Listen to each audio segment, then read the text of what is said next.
Hey guys, just fine here. As you have probably noticed, it's currently raining outside. I did not check the weather for like a week.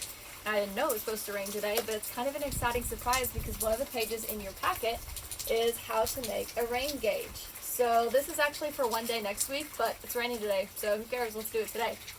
So I'm going to go ahead and show you guys using these instructions how to make a homemade rain gauge if you don't have one already. So at the top of your paper it says, this easy rain gauge is a super simple way to practice recording data and learn about rainfall patterns. Materials that you'll need: an empty plastic bottle. I didn't have a plastic bottle. They mean like a big Coke bottle. I had a clear cup, so that's what I'm going to use. Permanent marker. Tape, optional. I didn't bring any tape out just because I'm just going to write directly on this cup because it's a disposable cup. Make sure you ask your mom first if you're using a different cup. You might want to use tape in that case. And a ruler. Make sure your ruler measures in centimeters because that's what it's going to ask you for. So it's got a picture of what their finished product looks like. Obviously, if you use a cup, it's going to look a little bit different. So the first step that they had was to cut the top off of a plastic bottle. I am not having a plastic bottle, so I can just skip that step. So they wanted you to cut the top off of it and flip it upside down so that the part that you would drink out of goes inside. Kind of creates like a funnel pouring into it. And then it says measure and mark in centimeters from the bottom upwards. So I can do that part on my cup.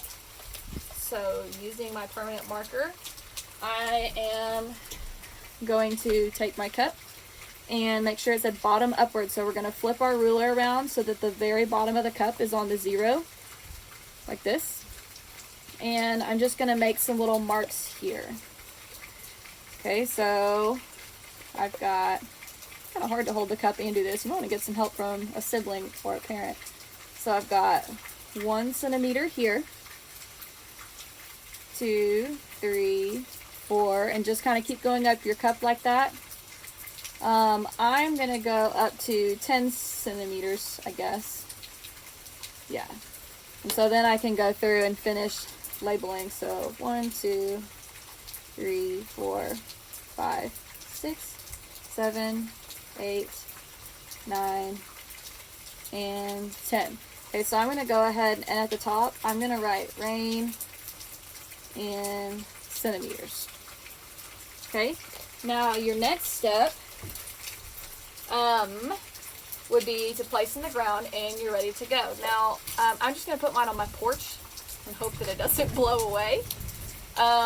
It shouldn't. Once it starts getting water in it, it should be okay, and judging by how quickly the rain is falling, it should fill up pretty quickly. Don't put it right underneath where the water is coming off of your roof because that's not going to be a true representation of how much rain is coming down. Put it somewhere where it's just catching rain, not like water from your gutter. Then it says, don't forget to empty the bottle once you've recorded your data. That way you can use it again on another day. So it just says record rainfall daily and draw a table to display your results. What does the sky look like on rainy days? So if I was going to draw a table, I don't have a lot of room on this paper. It doesn't have to be anything fancy. You could just draw some lines like this. And like today is Saturday. So I'm going to put Saturday, and at the end of the day, I'm going to go ahead and measure, and I probably won't check it until tomorrow morning, maybe around the same time, so I can see truly how much rain fell in 24 hours. And then Sunday would be the next one, obviously, and you could keep going like this. Now, it's not going to do you a lot of good to have it outside on a day when it's not raining, but if you wanted to put it outside, go for it. So I'm going to go ahead and set my cup up in the rain. Super simple rain gauge. And I can't wait to see what you create.